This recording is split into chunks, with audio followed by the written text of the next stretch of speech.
अस्सलामुअलैकुम। डॉक्टर फरहान महमूद चौधरी हाज़िर खिदमत है। आज एक लॉन्ग पीरियड के बाद दोबारा आप लोगों के साथ हाज़िर हुआ हूँ। 7th एग्रीकल्चर साइंसेस के हवाले से मेरी एक ड्यूटी थी जिस पे मैं काफ़ी 40 दिन मसरूफ़ रहा, आप लोगों से गैर हाज़िर रहा, उसके लिए अपोलोजाइज़ करता हूँ, माज़रत ख़्वाह हूँ। मुझे पास एक कमेंट्स आया था कि डॉक्टर साहब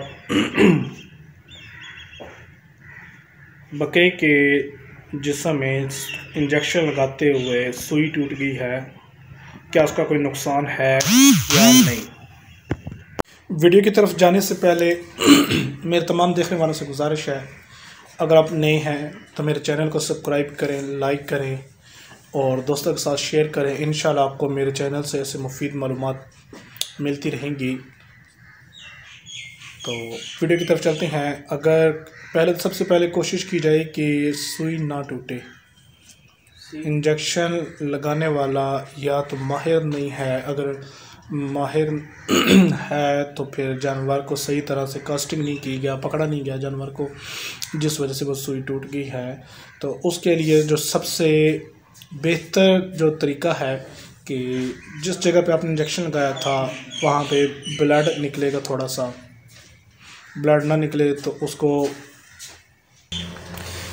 रेज़र से वहाँ से अच्छी तरह बालों को रिमूव करें और कट लगाकर वहाँ से सुई को निकालने की कोशिश करें।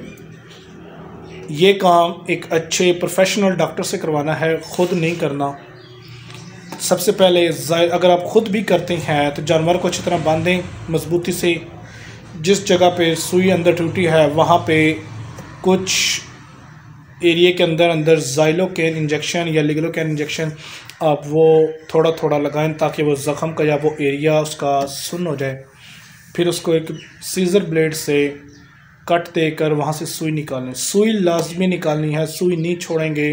अगर सुई अंदर ही छोड़ देंगे तो वो ब्लड में प्रॉब्लम करेगी और उससे जानवर का जो दिल है वो हार्ट फेल होने का ख़तरा होगा।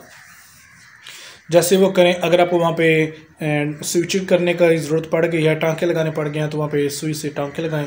अगर टांके आप नहीं लगाना चाहते या टांके छोटा ज़ख़म है, नहीं महसूस होता, तो उस पर आप फ़ौरन टिंकोपिन जो पायोडीन है टिंक्चर वो लगाएं। KMNO4 के साथ 2 टाइम उसको वॉश करें और साथ इसके लिए एक इंजेक्शन उसको डिक्लोरान साथ वेलोसेफ, ये आपने उसको मौके पर देना है।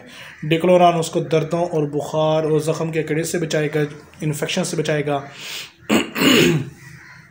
और वेलोसेफ जो है वो 3rd एंटीबायोटिक है, अच्छी जनरेशन है एंटीबायोटिक की है, वो उसका मज़ीद इन्फेक्शन होने से, जो ज़ख़म ख़राब है उसको ख़राब होने से बचाएगा।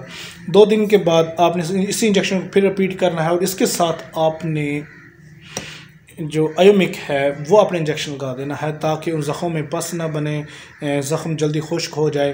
तो इंशाअल्लाह ताला ये जो आप अमल करेंगे इससे आपका जानवर जल्दी ठीक हो जाएगा और उसको कोई तकलीफ़ या दर्द का एहसास कम से कम सहना पड़ेगा। लेकिन कोशिश करें, अगर आप थोड़ा सा जेब अफोर्ड करती है आपकी, तो नेवल एंटी रिएक्शन जो भी इंजेक्शन है वो साथ आपने लाजमी यूज़ करना है।